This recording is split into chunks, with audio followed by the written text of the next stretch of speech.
Hello, everybody, and welcome to another episode of DemoPod, the Demolition Podcast. I'm your host, Ryan Marr, along with the stars of the show, former three-time WWE World Tag Team Champions, and, of course, WWE Hall of Famers, Bill Axe Eadie, Barry Smash Darsow, and we are joined tonight by a special guest that we've waited a long time for, a man who doesn't need an introduction to any professional wrestling fan from the golden era, but we're going to give him one anyway.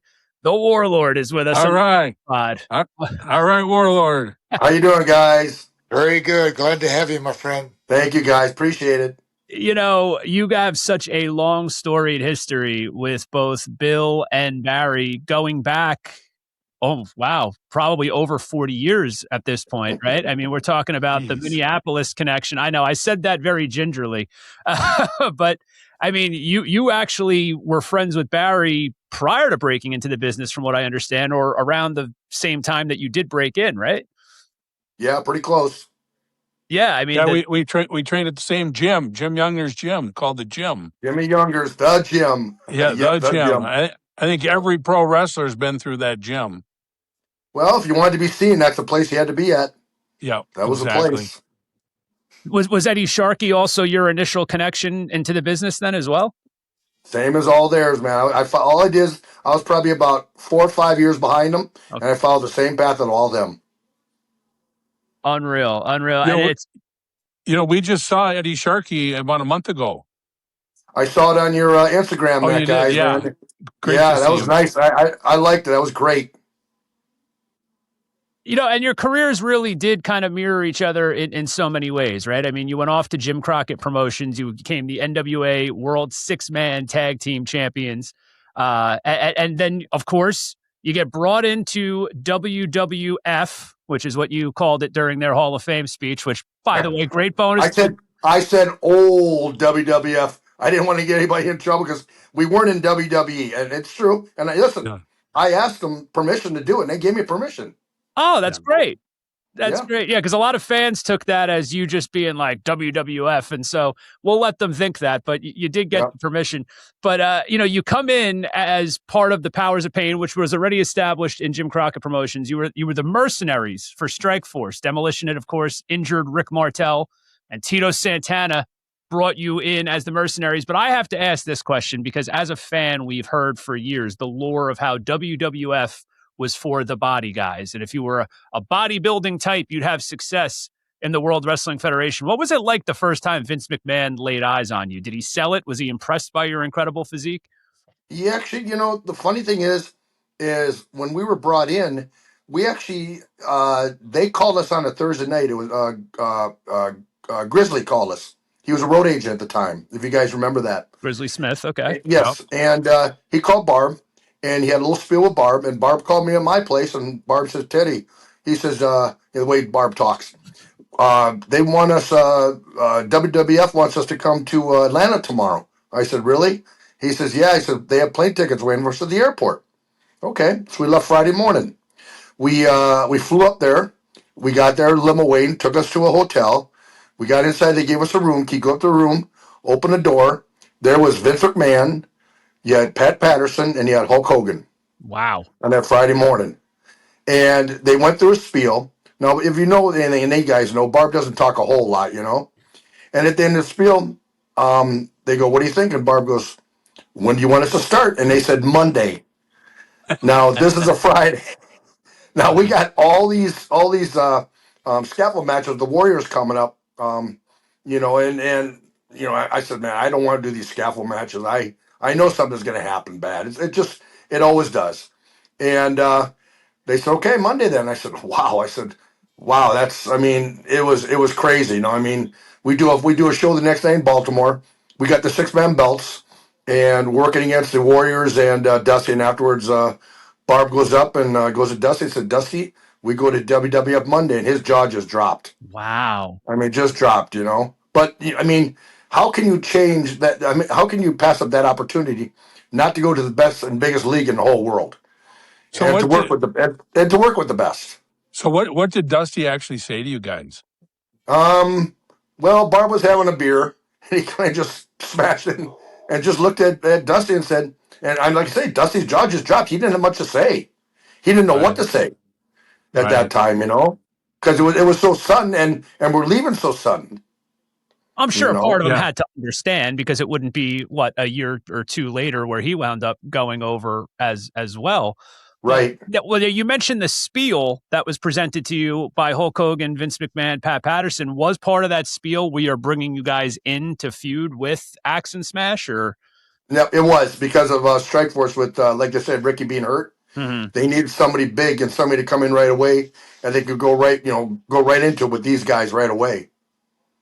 I'm so glad you guys did that. I never heard that story, but after what they did to me, it was about time somebody did it to them. I love it. Yeah, it was nice. I mean, like I say, it was a great opportunity. You can't turn something like that down. I mean, no.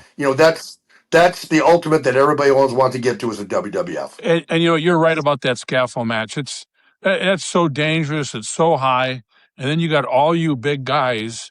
If somebody falls off that, you're going to break something bad. Well, as big as all of us are, Bill, Barry, all of us, I mean, you come off there, even if you're hanging down, you're still coming how many feet down? You can break an ankle, you can twist an ankle bad, knee.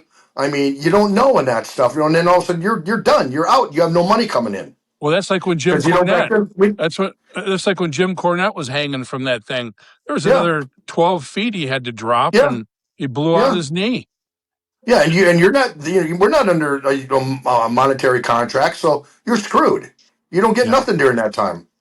That's actually a perfect segue right there. You mentioned Jim Cornette, and we were talking a little bit while we were getting situated to go on the air tonight. I wanted to give a special shout out to Big Boss Man's daughter, Lacey Trailer, who I sent Dan, the producer, the pic from Dark Side of the Ring last Tuesday night. The episode premiered on Vice, of course, Dark Side of the Ring. I believe this is season 7 that we're up to now. And I just wanted to give Lacey a shout out, because I met her much the same way I met the Warlord a number of years ago, through Tommy Fierro and his virtual signings. We did a Kids of 80s Wrestling thing at one of the 80s Wrestling conventions. And Lacey was there representing her late father, the Big Boss Man, Ray Trailer. And she did a terrific job. And she actually messaged me after we had done that little Q&A segment. And she had said, I was a little nervous because I only recently just started watching my dad's matches. It's been very painful for me to relive some of it. But she got so inspired by the fans at that convention. And I mean, the people that were dressed as Boss Man and cosplay. And she's really done a complete 180 and has delved so far into preserving her father's legacy. And I think she did a great job on that episode of Dark Side of the Ring. So I just wanted to make sure that the DemoPod listeners gave that a watch, and also checked out her podcast, the Bubba Cast, which pays tribute to some of her dad's most memorable moments throughout his career. I know all three of you gentlemen knew Boss Man through various phases of his career. Well, we had a series of matches with him, and what a great guy. He's missed by a lot of us. Yeah, I was lucky enough to when he was in the NWA, I came in shortly after that, and that's when he was working the bodyguard gimmick over there, and I actually got to wrestle him a few times, and and I enjoyed it and that stuff. One time he laid me out where I had to wrap a thing around my neck, and selling that stuff for a while, and that, and then he took off. We both took off. They sent us to Kansas City when they bought Kansas City. And he actually roomed me for a while. And that was nice. I mean, just great person to room with and that stuff, Very easygoing, everything, and very, very, very hard worker, always trying to learn all the time, And then he got the opportunity to go back to NWA. I had to stay in Kansas City yet. And then a while back, a little while down the road, I got the chance to go back to NWA again. And he was there, and then he took off to WWE. And then shortly after that, that's when Barb Me took off the WWE. So my life kind of paralleled him, just a little bit behind what he was doing. But an incredible athlete and great at whatever he did. Nice guy. Yeah, I was a Boss Man fan. Go ahead, Barry. Yeah, when he was in Crockett's territory, when he was Big Bubba, no trouble. He didn't really know how to work very good, and he learned just by watching everybody and being around everybody. Then he started doing some moves in the ring when he was Big Bubba, and what a great gimmick for him. Yeah. And that's why Vince picked him up, because he was such a big guy that could move. I mean, he could do everything. Very agile too. Very agile. Very agile. Yes. And that was why I think I related to him, because as a little overweight kid that, played basketball and baseball and tried and didn't have the athletic prowess of some of my counterparts, I would look at a guy like him who was not a bodybuilder, but just was a sheer big man, and he would move like a cruiserweight. I mean, I always talk about that spot he would do where he would have the opponent on the middle rope draped over, and he would run, slide under the bottom rope, and come up with that right hand. And I mean, the guy just moved incredibly. And what a huge baby face, too. I mean, you guys knew him as Big Bubba in the beginning, and then, of course, the heel boss man run. But when he turned face, I mean, it was off to the races for him. The wrestling buddies, the action figures. I mean, he was just such a beloved character. And I think because he was such a nice guy, that's why he resonated so well as a baby face as well. But it was definitely great to see him get paid tribute to. And I know Dark Side of the Ring isn't usually the show that remembers a lot of people fondly, but I think they did an excellent job of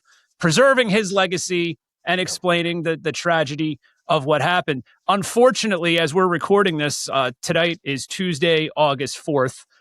We just received word before we went on air about the passing of Dory Funk Jr., former NWA World's Heavyweight Champion and a true icon in professional wrestling. And Bill had just heard the news when we broke it before we went live. And that one hit hard because, I mean, certainly lived a long life, but talk about active until the end, still making the convention appearances and still doing a lot of hands-on training with talent, which is really remarkable. I don't know if you guys have any Dory Funk Jr. memories that you'd like to share. Well, I don't have any memories because I was really not in the territories he was in, but in Japan, back and forth, he's an icon. I'm sure that all of the Japanese wrestling fans are feeling very, very sad today. Yeah, and I first met him in Florida Championship Wrestling. When I was there, he came in, and what a good guy. He'd come down to the ring, before the matches, before anybody got in the building, and anybody that needed to work with them and needed extra work, he'd work with you. I mean, he was just a really, really nice guy, and he was tough in the ring. You had to work when you were in the ring with him. Yeah, I only got to meet him one time. That was at an independent show here in Florida that they were putting on where he lives and that stuff. And I mean, just a tough old school guy, but so nice and that stuff, so polite, so nice. I mean, it was just an honor bell to talk to him. Because being who he was and such a legend and that stuff, it was really cool. You talk about legacy, that family, my God, the Funk family. Yes, they do. All the championships. Yeah. And all tough guys. Oh my goodness. All tough guys. All stars in this business. Yes. Yeah, I had gotten to meet Terry Funk a few times, and I worked with him on the ring roasts that we did through kayfabe commentaries. And actually, my opening line was, "Oh wow, are you Dory's brother?" And that got a big pop because I never really realized until years later how respected Dory was amongst the boys as well. I mean, Terry Funk, was considered the old man when I was in my teenage years and watching him as Chainsaw Charlie. And, but I mean, he was just in awe of his brother Dory as well. And when you read about the history of this business and really delve into it, I mean, like Bill, you hit the nail on the head. What a legacy. I mean, people, I don't think really understand just how influential that family has been across the board. Oh, no. But I want to get back to Warlord for a number of reasons, because we have him here and we've been trying to get him here for a while. And I don't know if you're aware, sir, you came up in a previous episode and Axe and Smash let the world know about your voracious appetite. And I think what the fans really grabbed onto was the pizza. The pizza delivery. We were told that you were known for ordering 2-3 pizzas a time and having them delivered directly to the arena. And the DemoPod fans really grabbed onto that and ran off. I think, one, because you don't expect a guy with such an incredible physique to be eating 2 pizzas. But I was more enthralled with the fact that a Pizza Hut or Domino's delivery driver would be rolling up to the arena with an order for the Warlord. I mean, do you go out in face paint and gimmick and pay the guy? How does this all work? Oh yeah, I remember one time we were at the Kansas Coliseum up in Wichita. And if you guys remember that was about 25. I don't know why it was so far out of town, but it was like 25 minutes out of town. Beautiful building. And we had a TV there that day. And, you know, we ate earlier that day, but man, it's going on and on. So I'm getting hungry, man. I'm starving. There's no food, no nothing. I had no snacks. I said, I'm going to call into town about pizza. So I went ahead, I called in town, I got hold of a Domino's, and I said, you know, I'd like you to order, you know, a big, large pizza, you know, and stuff, you know. But where you at? I'm at the Kansas Coliseum. Oh, we don't go up there. I said, I'll give you $100 bill if you bring me a pizza out here. I said, I am starving. I'm 330 pounds. I'm about ready to die. You know? And yeah, I'll tell you what. I'll be damned if they didn't go ahead and that guy brought that pizza out there, went to the back door. I told him what to do when he came to that back door, and the security went and found me, brought me back there. I gave him $100 bill plus what the pizza cost, and man, I tell you, every guy wanted that, but there was no man. It was death. It was gonna be death if he touched my pizza. I mean, I was so hungry, but yeah, I ate a lot of pizzas. Listen, at that time, and Bill and Barry sure know this, how much travel we were doing. I mean, we were up every morning, 4:30, 5 o'clock in the morning, because we had 7:30 flights to get to the next town every single day to a different city we had to go. So I was always up for that big breakfast in the morning right away. And what was it? What was that big breakfast? Usually like about 8 egg whites. They really didn't have turkey bacon back then, so I had ham, some hash browns, oatmeal, big glass of orange juice. You know, what it would do to give me something to get going in that, you know? Yeah. And I would go ahead and that way I could get on the plane, at least close my eyes a little bit when I'm on the plane until we get to the next city. As soon as we get there, you know, we'd all get our rental cars, go to the hotel real quick, and I would grab some food again real quick again. You know, then I would relax maybe about 1 hour to let my stomach settle. Then I go to the gym for a couple hours. I mean, I lifted hard, big weights back then. Yeah, it showed. And I would hit it real hard. And after that, I would get back, I would shower, and I go right back and eat again. Have a nice prime rib or a nice steak or something, you know. And at nighttime, after the show was done, you know, we would shower and that stuff. I get back and I have another big meal in that, you know, and I didn't care what I ate. I ate cake. I ate it didn't matter what I ate because as much as we were traveling, you weren't going to get fat. You weren't going to anything like that. Everything you did was going to burn. So it didn't matter. So I just ate everything in the world, you know, and just, I mean, I guess just being a Polak like I am, that, you know, anything you know, the Polacks are always in the strongman contest, everyone always at the very top. Yeah. And always in good shape. It's just being a Polak, man. That's all. You know, it helps. And thank God, to this day, I still got a faster metabolism in that. So I don't eat near as much as I used to, but I still eat good in that stuff, you know, and thank God that, you know, my metabolism keeps that it doesn't put weight on my waist. I can remember at one time we were in one of the towns. I don't know if it was a house show or whatever, but it was one of those deals where you ordered a pizza again. And I just happened to be walking kind of the back door, and a guy comes in. He goes, "Is there a guy by the name of Warlord here? I got a pizza," you know.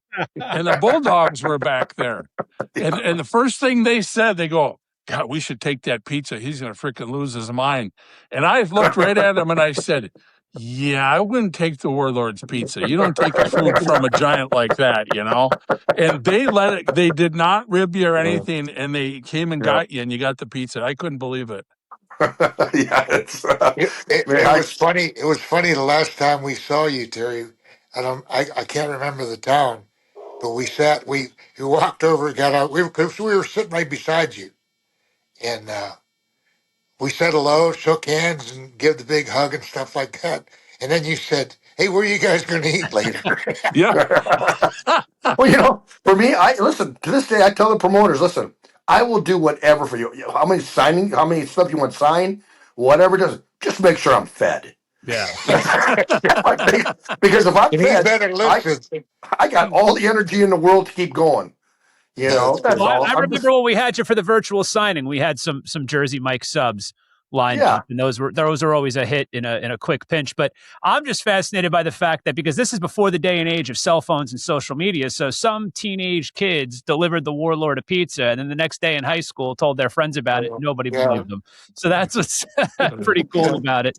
But you know, you touched on too the big meals at night. I would imagine there was a lot of eating in the car because a lot of times you were driving to the next town after the show, right? You know, I really didn't eat in the car, and plus I was a young boy mostly of all the guys I went with, so I'm the one who always had to drive. Okay, it's like It's like they would hand me the keys and they all dive to the back seat.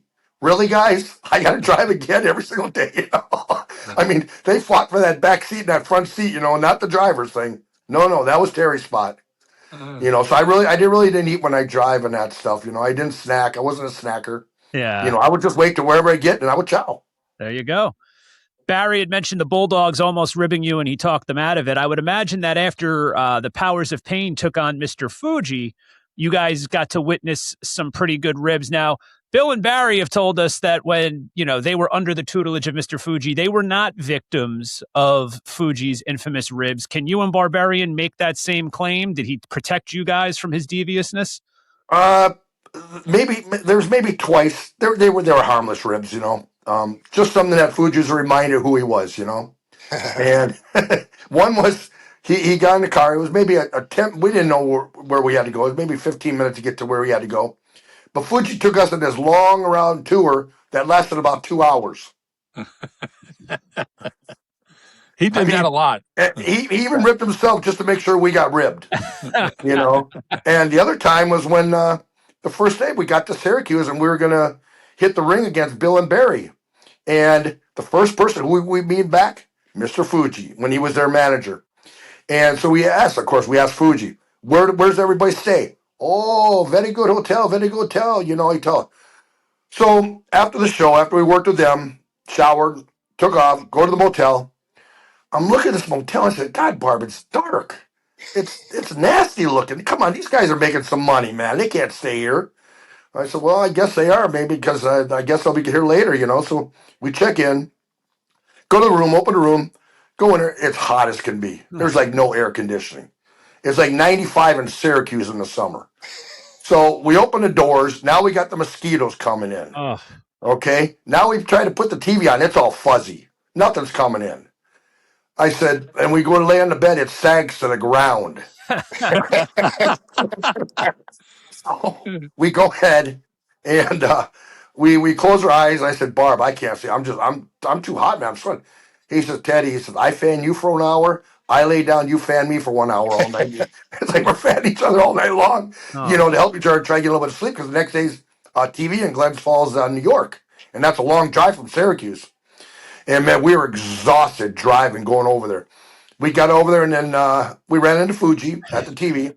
He goes, how was your sleep last night? I said, oh, my God. And then Tito comes by, he goes, brother, we stayed at the Holiday Inn down the street. Oh. We had the Holiday Inn. That's where the boys stayed. I mean, we died that night. It was brutal. Yeah. But that was our way to, we met Mr. Fuji that night. That's how we met him. Now, the way that Barry and Bill have told the story about the infamous double turn at Survivor Series, and if you really think about it, there hasn't been anything since that really came off as well as that did. Their recollection of it is that they were kind of told the day of that this was happening. Do you remember anything differently, or was there any talk about this happening, or did you also find out the day of? No, they were right. We found out right beforehand. Didn't even know it early that day. Found out a little bit later. And they told us what they're going to do in that. So I said, wow, that's a lot, you know, especially when you got, you know, I think it was eight tag teams around the ring. Yeah. You know, and you got all those people and that stuff. And at the end, you got to hit that just right to make it look good. Otherwise, if you screw it up, it's no one will understand at all. Now, do you have any apprehension when you're told about this? Or I'm probably imagining that you're excited because you had experience being a heel. Is there any talk between you and Barbarian where you're like, oh, wow, this is going to be a big turn. I wonder what's going to happen. Or is it just business as usual and go out there and do it? Just business. You mean, you know, it's the power of the pen. They can do what they want. Mm-hmm. And you got to follow what it is. That's how it works. Yeah, it's amazing to see how, again, like the careers paralleled. You guys had that friendship in Minneapolis, and you've, you know, the Eddie Sharkey connection, and then you guys are working hand in hand. And I can only imagine what it was like being on the road. I mean, you guys probably had hundreds of matches, right? I mean, with how often you guys were running, being on the road 300 days a year. I mean, you guys were off to the races, especially after that double turn. You were probably working each other every night. Yeah, we were working that, and plus in the wintertime back then, we were working 2 shows a day on Saturdays and Sundays. They had 2 shows a day on those days. I mean, it was a lot. I mean, when you got home, your first day, you were a zombie. You'd literally get home, throw your bags in the house, have a little meal, and boy, you're in bed the whole day. You couldn't move. You were just comatose. At least Yeah. I was. I was comatose. And it was what was really crazy was we got so used to being with Fuji for so long, and then all of a sudden we're told, well, Fuji's going to go on your side, and now we're going to be baby faces. And it was really strange to not have Fuji with us, and now Fuji's with you. How did that feel when all of a sudden you had a manager now? It was different. It was different going around with the manager at first, because we were kind of used to doing things on our own and that stuff, and also you got somebody that you got to look after, because with Fuji you wanted to look after him and that stuff, and you always want to make sure everything was good all the time. So it was different. And I think for us, Bill, I think you probably feel the same way. When we wrestled, we hardly ever won a real match. It was always we had help with Fuji DQs. and this and that, and it really made our characters when we were heels were these big bad guys, but still we had to have Fuji help us cheat. And then once we lost Fuji, it was a whole different way in the ring. Now that's how you guys were. You could beat everybody up, but then all of a sudden when there's a comeback on you, you fly, and then Fuji's got the cane, boom. It was kind of nice having that manager. Yeah, I remember that cane, guys. I remember that cane over my back every night. And I remember sometimes with you, Bill, and you, Barry, sometimes that goddamn cane was green. And the first time you do it, it wouldn't break. So he said, do it again and do it again. Well, I'm like, just whack me to get me out of this place. Because the dang thing, it just wouldn't break. It was so green inside. And they were going at it, trying to break it, and it just wouldn't break. Yeah. I think when we look back, I think that was part of Fuji's ribs too. That's what I always said too. I think Fuji had something to do with that. Yeah. Talking about that, of course, WrestleMania 5, the 3-on-2 handicap match, Powers of Pain and Mr. Fuji against Demolition. I know that Axe and Smash have always prided themselves on the matches that they've had and how a lot of it was called in the ring. But I'm curious that going into a match like that, where you have somebody with the wisdom of Mr. Fuji, is he giving pointers to all four of you before the match? Is he having any say in this? Or what's that like, talking over, about to go out there and wrestling with Mr. Fuji? Do you guys have any recollection of that? Well, I think he was with all of us so long, he knew how we worked, and we already had been prompted by him. And we had so many matches. One of the things I want to bring out when Terry's here, every match we had, we enjoyed. Yeah. We really did.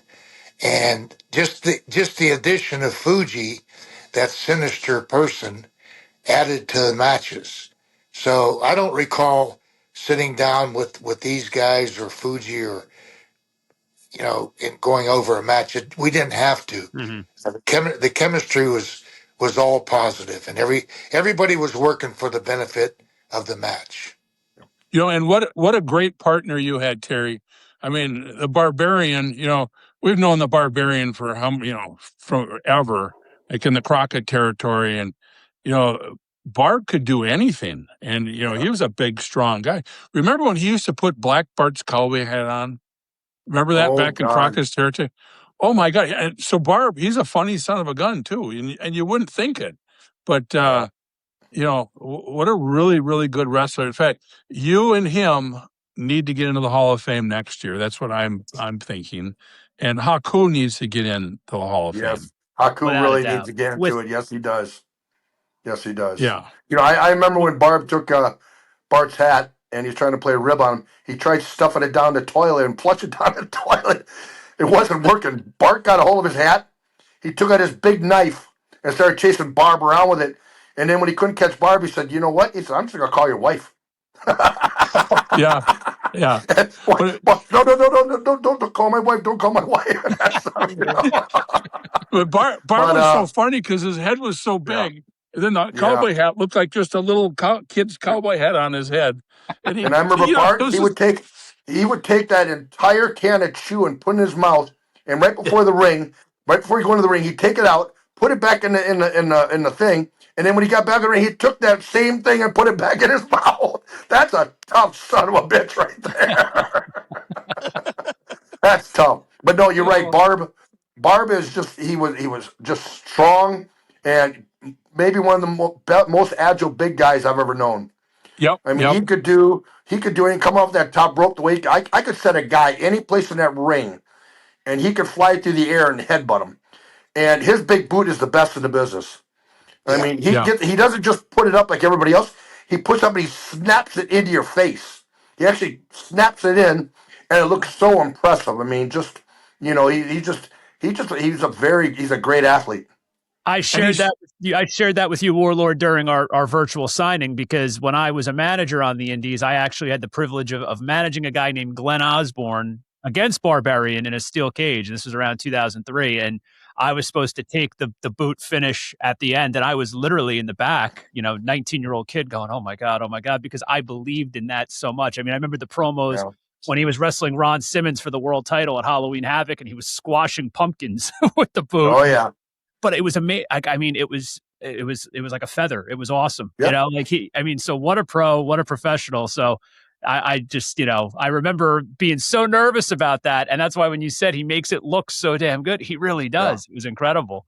Well, there are a few times when it gets a little bit stiff, though. Don't get me wrong. Well, you know what? I guess like we all have that tendency where it's like, oops, sorry, but oh yeah, it happens sometimes. It does.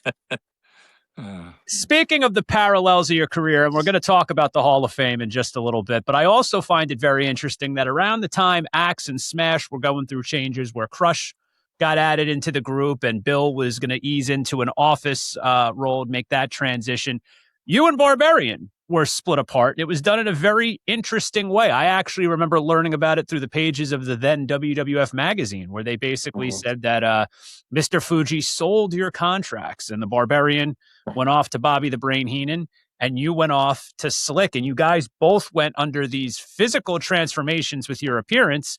And yours was very impressive, because I really feel like this was the time where you got to shine. You didn't have the face paint. You changed the facial hair. You have the shaved head instead of the mohawk. And that's when the Warlord coming out there with that cyborg look and the trident with the W on the end of it.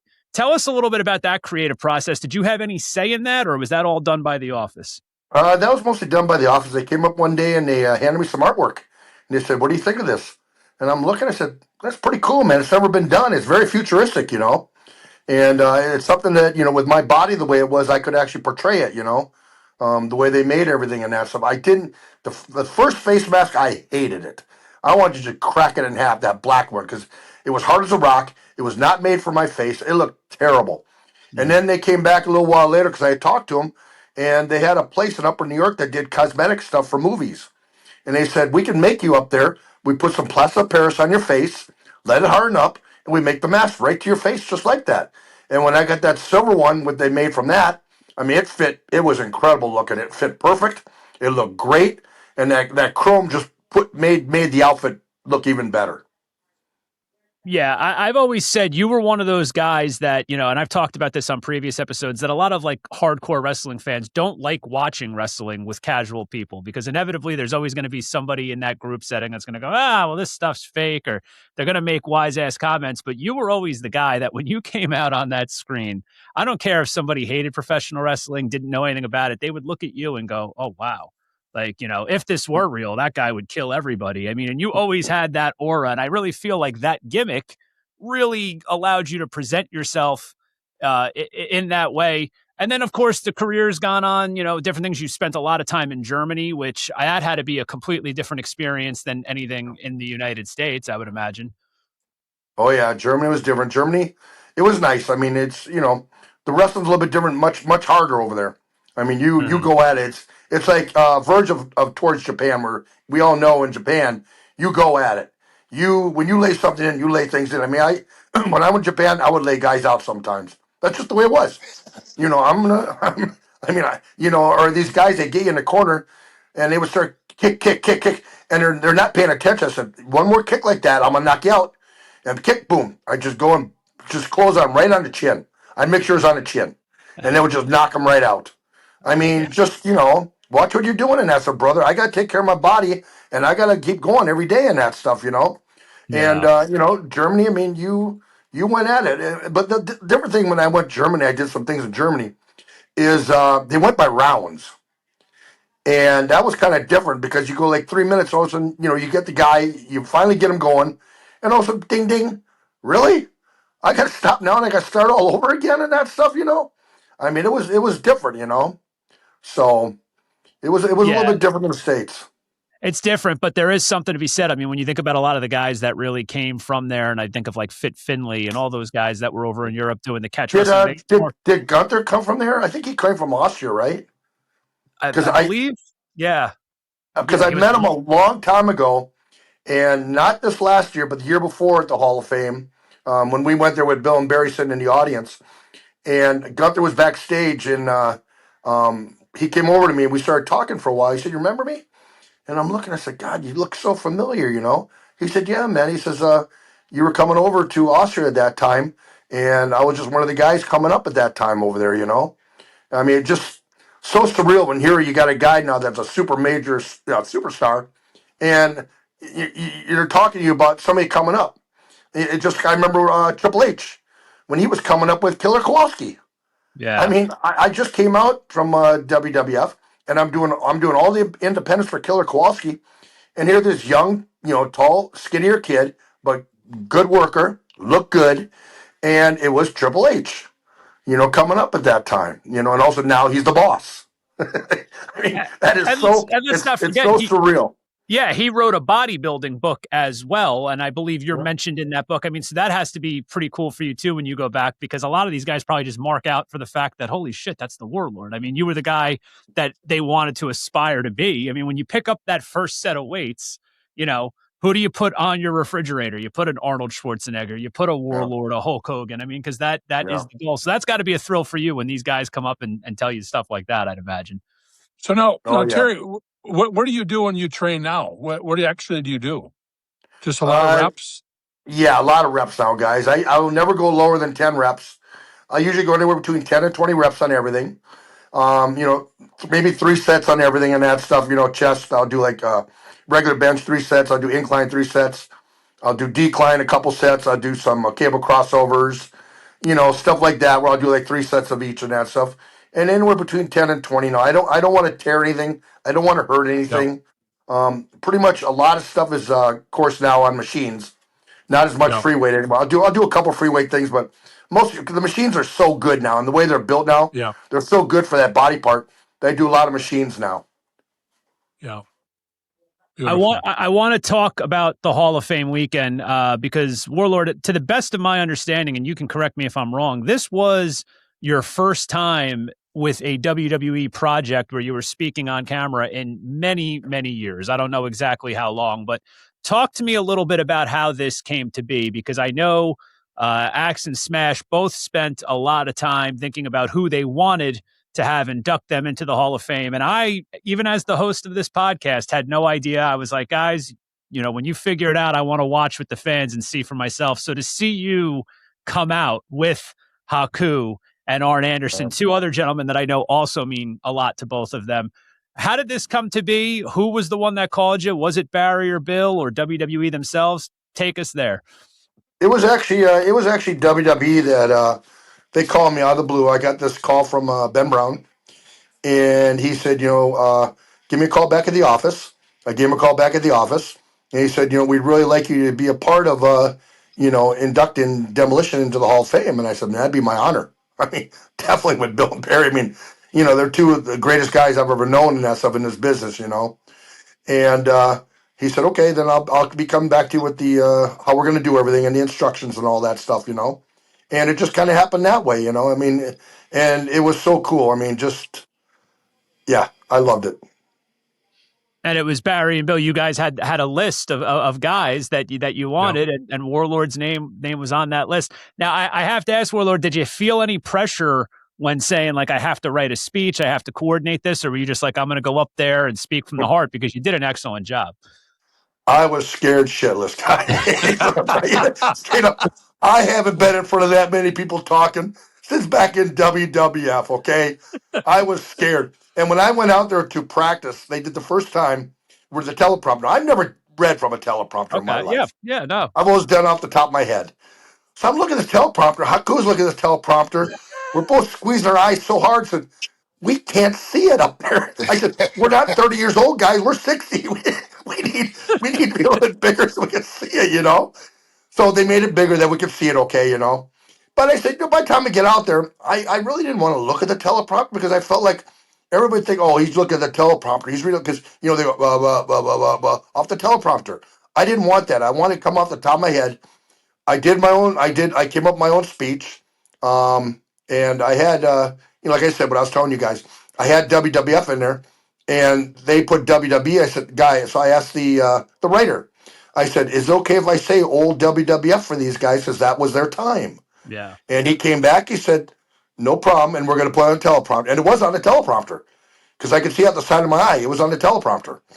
But the whole time, you know, I was so nervous because they also said, you're going to be the first one to speak. Not Haku, not Arn, me. I'm like, oh boy. Yeah. And you want to start it right, especially for these guys to make it look good. You want to make it right, you know, get it started. And just all that pressure at first. But once you get out your first couple words and you get that little bit, I feel good now. Yes. I know what I'm doing. I know what I'm saying. I know exactly what I'm going to say all the way through and that stuff. Take my breaks where I have to and that stuff. I know exactly now, and I'm comfortable. And after that, just boom, boom, boom, just went like that. Didn't need the teleprompter, didn't need nothing. It just came to me. Yeah, you did an excellent job, and I know that there's Really a lot good of pressure in that situation, and especially when you know that it's going to be closed out by Arn Anderson, who's probably the greatest, one of the best talkers. Yeah. That's pretty cool. But I understand that you guys had a lot of fun before the induction, just catching up, and I think it was Bill who said that you guys were helping each other get your tuxes on because whose arm can't fit through this, and you know, it's just. Well, I definitely need help with my tie. I cannot do that no more, and I definitely need help with my coat. I definitely had to have help. Otherwise, it wasn't going to get on. Well, yeah, we all had to. You couldn't lift your shoulders up, and you couldn't, you know, it's like, help. But yeah, that's what helped me out was in the back with all of you guys. And Terry, you did a great job. And, you know, just being with the guys before it really kind of calmed you down and everything. That was nice. Well, you know what's so much fun, Barry, is just listening to all the stories of all the things, especially with Kevin telling about the Rodman story about him getting fined $20,000, but he made $250,000. Yeah. Hell, I would have taken that $20,000 too to make $230,000. Yeah. You know, but just to listen to those stories, you know, from Kevin, from Arn, guys that have been behind the scenes a lot and know so much behind the scenes, you know, and just listen to all that stuff. And you learn, you just soak it up and you learn from it. Yeah. Yeah, it's wild when I saw that class of guys that was together, because I didn't know Kevin Nash was going to be there either. And so when I was home watching, I was like, oh man, I can only imagine the stuff that's being said back in the locker room now. But I want to talk a little bit about the future of what's going on, because I now know that you guys are very active on social media. The Powers of Pain on Instagram. You guys have been posting a lot of stuff lately. And to Barry's point earlier, I mean, you guys have rightful places in the WWE Hall of Fame. Are there any projects on the horizon? Is there anything coming up with WWE? Have you been in contact with them since you inducted Demolition into the Hall of Fame? No, not right now yet, and that stuff. I mean, you know, when it's time, they'll start doing it. That's how they do things. You know, as long as I've known them, when it's time and they want to start doing things, they'll call you up and get everything started. That is the best answer and the most realistic one, because it does kind of tend to happen, I think, when people least expect it. But you guys are making the appearances. You're out on the convention circuit. I got to see you guys in February. You had a little fun where it was Demolition and Powers of Pain at tables right next to each other, which I kept saying to the guys, I go, you know, if you're a fan that doesn't have a lot of experience going to these conventions and you're like, oh, wow, they're doing an 80s wrestling con, and you walk in and you see Demolition at one table and Powers of Pain right next to them. I mean, I hope the four of you. Did we lose Barry? All right. Well, I'm still here, but I hope you guys understand, the four of you, the impact that has on people when they walk into a convention and they get to see that. Well, you know the coolest thing about that right there is being with these guys, our tables next to one another, is that the fans get to see the four of us, but the four of us are still alive, still moving, and be able to get a picture with the four of us. Yes. That's the amazing part, because you don't get that with other teams back from the 80s no more. And it makes it very, very special. A lot of people love that four-man picture. They love it. And Terry, now you guys got so many action figures out there. You got, so many different things. Tell us about some of those things. Oh, I love it in that stuff. I mean, I got my new coming up. My big rubber guys coming out. That's going to be out. They're saying beginning November, but I've talked to him a couple times. He said it might maybe be the end of September, early October. So we'll see what happens there in that. But I just signed another deal with another company called KWK. They're a brand new company. So I'm gonna see how their action figure looks. We just got our Matt Maniacs that came out that looked really, really good, especially of you guys and us. They did really well. And then I got we signed with Bell to Bell, which is a big company and that stuff, And I'm talking to another one right now, and that's about going with them too, and that, So I've been working hard on that stuff, I just what holds us back right now from all the Mattel figures with WWE and all that is just I need to get Barb to get that Legends contract. You gotta get that. Yeah, he's got Barry, to sign I'm trying so hard. I'm begging Barb to call. It's so hard, man. I wish Barb would just give a quick call and say, hey guys, what's up? Who do I have to talk to about getting a Legends contract? That's all. It's not a big deal, and he doesn't know. I don't think he understands how much that would really help his career right now. And beyond that, getting all those action, because I know when you guys got your sign, not this last time, but the first time in Vegas, and everything just started taking off for you guys. And of course, it was like when you guys got the Hall of Fame induction, it's just like all those actors are just sitting right on, just waiting to go out. I mean, that next day, boom, boom. I'm looking, I said, boom, boom, boom, boom, boom, boom, boom. I mean, just one after the other every single week. I mean, that's what it takes. You need to get that Legends contract, and things just take off for you. Yeah.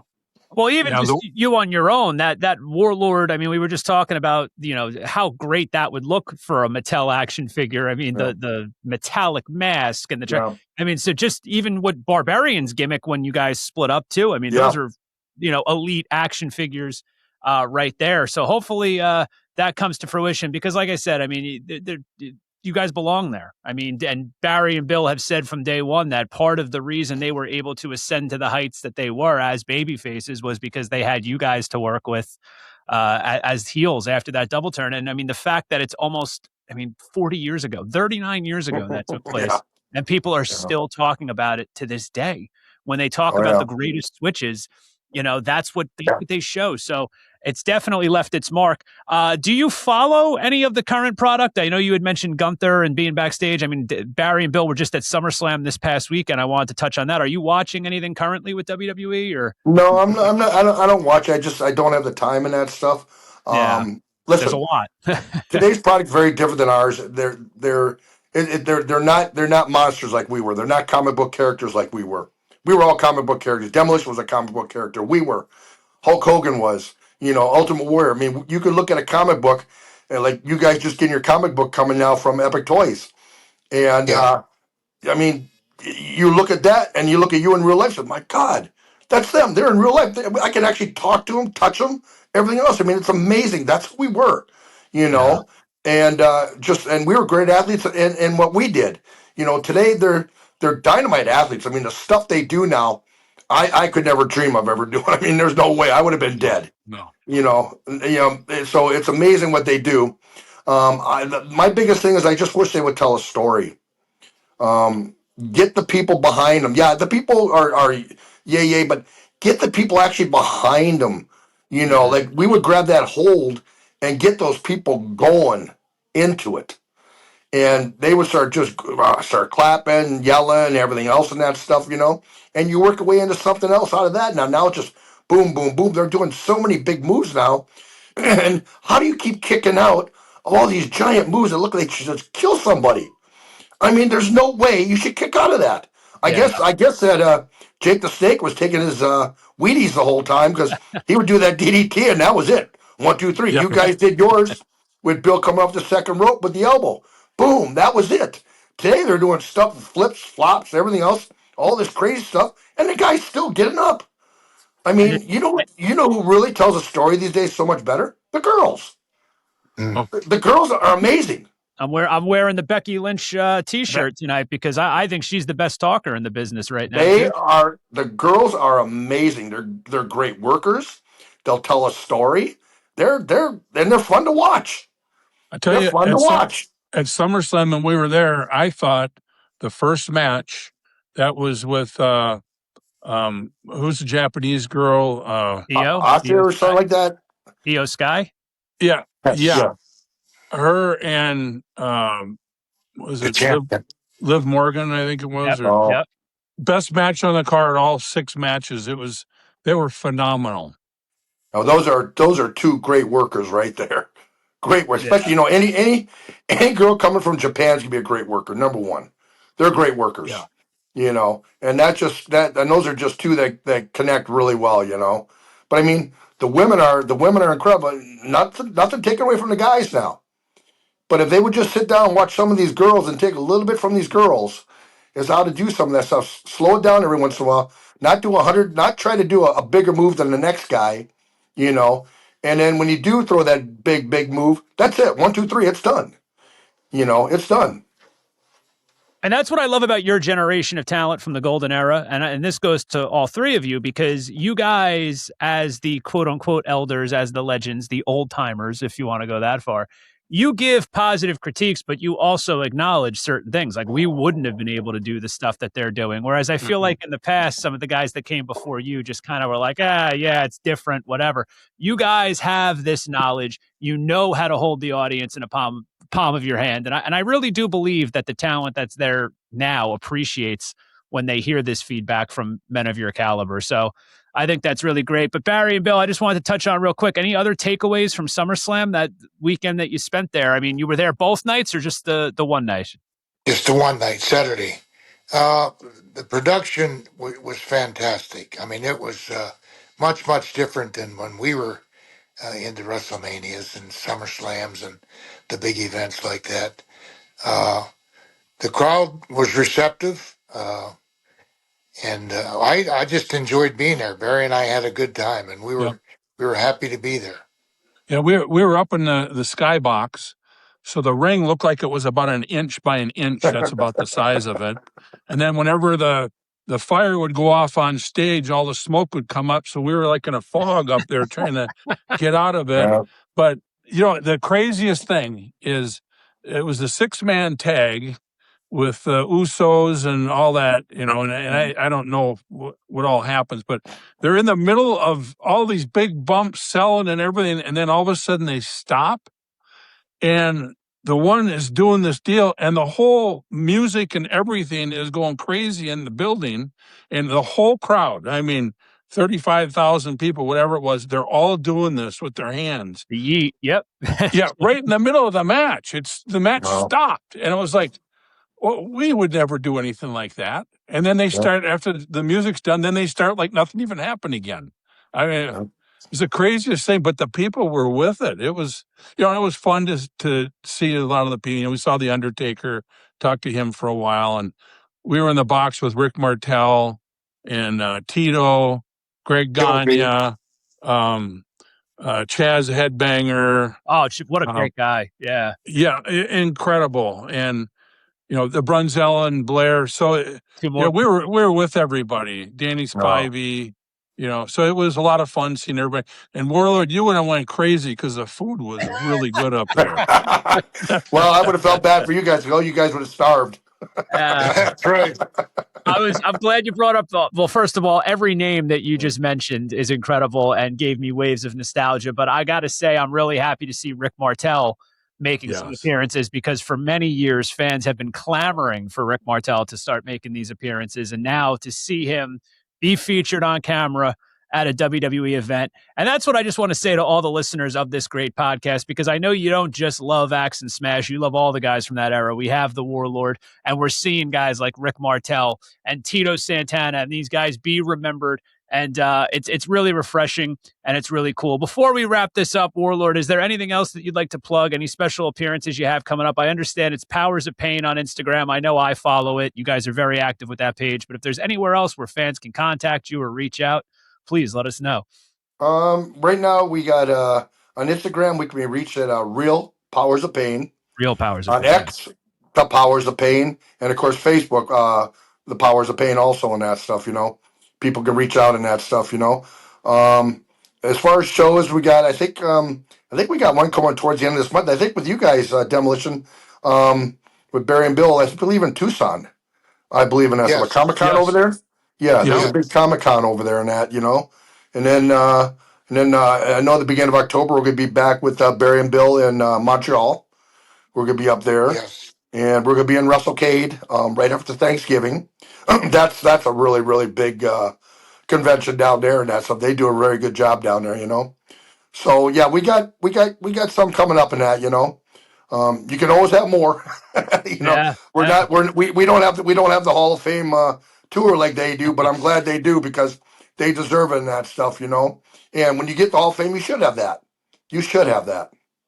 Well, I think yours is coming, and I think the fans are really waiting for that. On that note, I want to plug for Axe and Smash. I'm going to be joining them on August 20th in Wildwood, New Jersey. ISPW Legends of Wrestling just announced the Demolition Cup is going to be awarded to a winner of a 4-man tag team competition. So you can follow ISPW Wrestling on Instagram to find out more of that. I'm looking forward to seeing you guys there.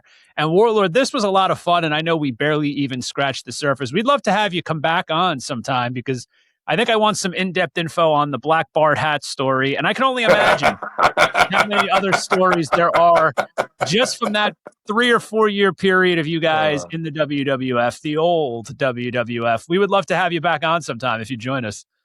Listen, it was the greatest era there ever was. That's why it's called the Golden Era. We had so much fun, and all the guys just to be lucky enough to be around all these guys and to be able to work with a team like Demolition was incredible and that stuff, because when I look at people, I said, look, I worked with almost everybody I work with is a Hall of Famer. Yeah. Singles, tags, everything, all Hall of Famers. I mean, it's amazing. It really is. It is. And I feel you're going to be there too. Barry, go ahead. Yeah, Terry, thanks for coming on, and we love you. And it'd be great to see you on the road again. And definitely, if everybody get on their Instagram and X and all that stuff and say hi to the Powers of Pain. So thanks for coming on, Terry. Thank you, Barry. Of course, man. I'll do whatever for you guys, always. Thank you, my friend. We appreciate you, and we love being around you. Thank you, Bill, man. Like I say, I love you guys. I love working with you guys, and I love being around you guys today, man. We got to keep going, guys. We got to keep our health and keep going. That's it. Great stuff. Real Powers of Pain on Instagram. Search and Destroy You on Instagram for Demolition. Ryan Marr Comedy for me. Also Demolition Pod on Instagram. But most importantly, we are available on all audio podcast platforms. That is Apple iTunes, Spotify, iHeartRadio, and of course the YouTube channel. We're seeing a big growth in our YouTube subscribers, and we love to see it. You guys have probably noticed that we've gotten permission from WWE to share some other Demolition content, and it's going up. And people are responding huge to it. So please keep those comments coming on the YouTube channel. Send your questions to axeandsmash.com. We just put up the mailbag episode recently. That's been a big hit, and we're having a lot of fun. So there it is, axeandsmash.com. Send those questions over. Subscribe to the YouTube channel. Barry, Bill, Warlord, it's been so much fun. Thank you guys for doing this tonight. Thank you, Ryan. Thank you very much, guys. Thank you. Good job, guys. All right. Good night. Thank you.